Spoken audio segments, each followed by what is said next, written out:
You probably shouldn't buy Acer's Helios 300 this year. These are the 7 problems that I've got with it. The first problem is that the screen is straight up terrible. It's got low color gamut, it just looks dim all the time as it doesn't get very bright, backlight bleed in mine is pretty bad, and the screen response time is slow compared to a lot of other laptops. Now, based purely on the spec sheet, I wouldn't blame you if you thought this 1080p 144Hz screen was gonna be good for gaming, but that 19 millisecond response time is kind of rough. In fast-paced games, it's just blur city. Now that said, the panel could vary by region, so it might be possible that in some countries Acer are using a faster 144Hz screen with better brightness and better colors, but that just wasn't my experience with this laptop. The screen just wasn't great. The second problem that I've got with the Helios 300 is the GPU power limit. My model here has RTX 3070 graphics, but the GPU runs at 80 watts, which is the lowest allowed that Nvidia specifies. So simply due to this, other gaming laptops with lower tier RTX 3060 graphics are probably going to end up performing better in games. And I've also found that often many of these other 3060 laptops end up being cheaper than a 3070 Helios. So if you're after best gaming performance, the 3070 Helios doesn't really make sense comparatively. Now to be fair, with Nvidia's dynamic boost, the 3070 can boost up to 110 watts, but that's only in a GPU only workload when the CPU isn't active. But the fact is, when you're actually playing a game, both the CPU and GPU are utilized, so in most games, 80 watts is going to be what you're seeing. The third problem is a bit strange. There's a turbo button just above the keyboard, and when you press that, it lights up, boosts the power limits, and maxes out the fan.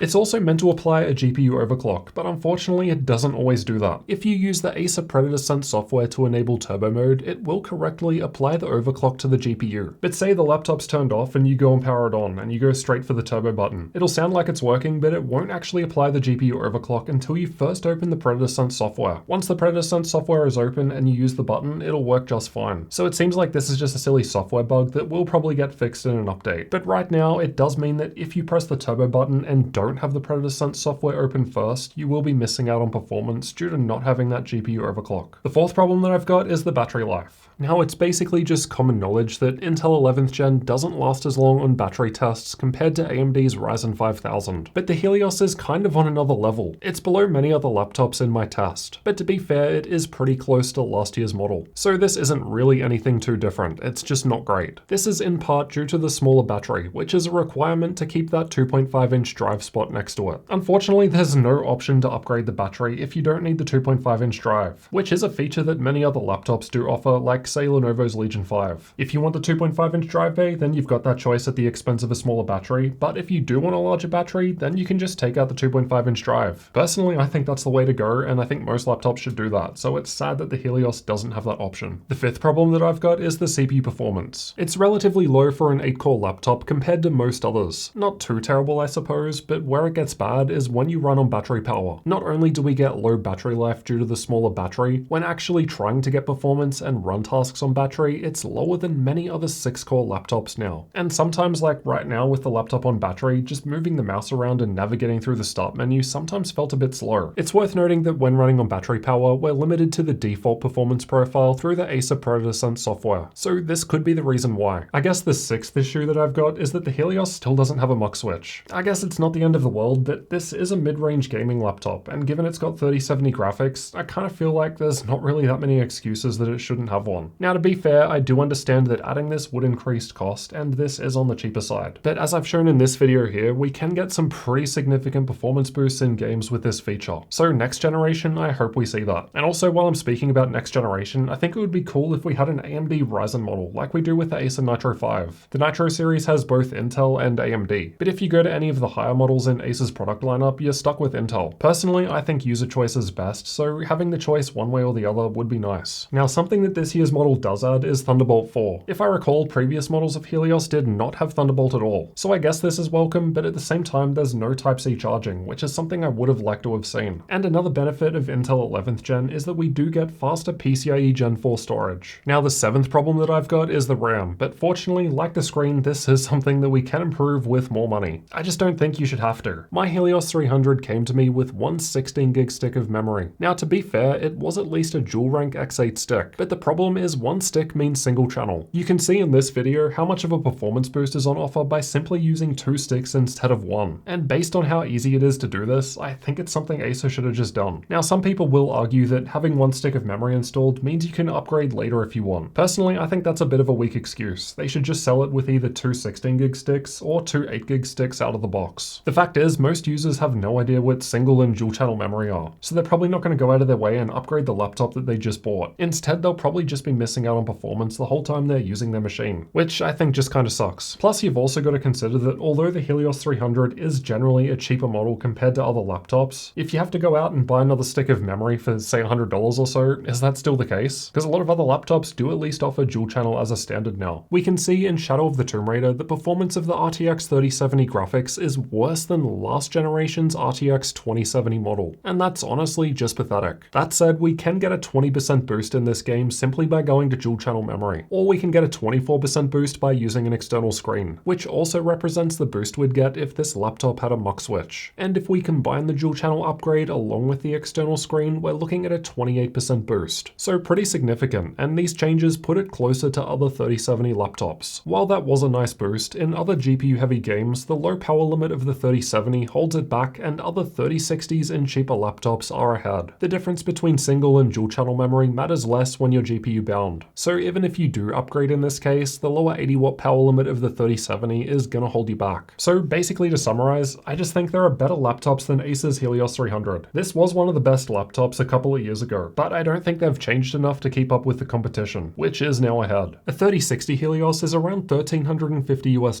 though I have seen it on sale for less at around $1,250. So while on the cheaper side for an RTX 3060 laptop, personally I'd just get the Lenovo Legion 5 for $1,300 when on sale, as it's just better in pretty much every way. You get a higher GPU power limit, it ships with dual channel memory, it has a muck switch, the screen is better, and battery life is better. Check out the full review of the Helios 300 on my main channel for all of the details about this machine, as I go into far more depth in that one. Or this one if you want to find out more about the Lenovo Legion 5. And don't forget to get subscribed for future gaming laptop reviews like this one.